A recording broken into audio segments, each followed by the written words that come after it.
आज बीड जिल्हा राष्ट्रवादी काँग्रेस पार्टीची बैठक घेण्यात आली. या बैठकीमध्ये जिल्ह्यातले सर्वच पदाधिकारी त्या ठिकाणी बोलवले होते. ते खासदार असतील, आमदार असतील किंवा पक्षाचे पदाधिकाऱ्यांची बैठक या ठिकाणी बोलवली होती. त्यामध्ये जिल्हा कार्यकारिणी या ठिकाणी बरखास्त करण्यात आलेली आहे. त्याचं कारण आहे की काही महिन्यामध्ये स्थानिक स्वराज्य संस्थेच्या निवडणुका होत आहेत आणि त्या निवडणुकीच्या अनुषंगानं खऱ्या अर्थानं हा बीड जिल्हा पुरोगामी विचाराचा आणि शरद पवार साहेबांना मानणारा जिल्हा आहे आणि ह्याच्यामध्ये सामान्य लोकांना असं वाटतं की कुठेतरी बदल केला पाहिजे.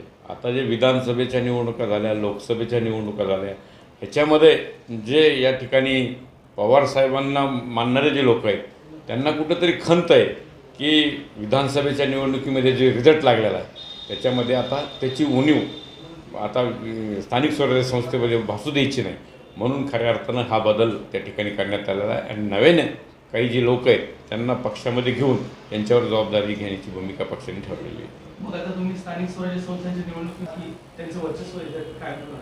नक्कीच, कारण की पूर्वीपासूनच पुरोगामी विचाराचा जिल्हा असल्यामुळं शरदचंद्रजी पवार साहेबांचा हा नेहमीच बालेकिल्ला राहिलेला आहे. तुम्ही बघताय पूर्वीपासून पवार साहेबांनी जेव्हा जेव्हा बंड केलेले तेव्हा तेव्हा जिल्ह्याने त्यांना साथ देण्याचं काम या ठिकाणी केलेलं आहे आणि अशा परिस्थितीमध्ये स्थानिक स्वराज्य संस्थेमध्ये खऱ्या अर्थानं कार्यकर्त्यांना संधी मिळावी आणि त्याच्यामध्ये पक्ष संघटनेमध्ये देखील बदल होणं गरजेचं होतं. काही नवीन लोक या ठिकाणी येऊ इच्छित आहेत. अशा लोकांना देखील पक्षामध्ये प्रवेश दिला जावा. कधी कार्यकारिणी नवीन? 1 महिन्याच्या आतमध्ये आम्ही पूर्ण जिल्ह्याची जिल्हा कार्यकारिणी असेल, तालुक्याची कार्यकारिणी असेल, ती सर्व कार्यकारिणी 1 महिन्यामध्ये आम्ही करणार आहे.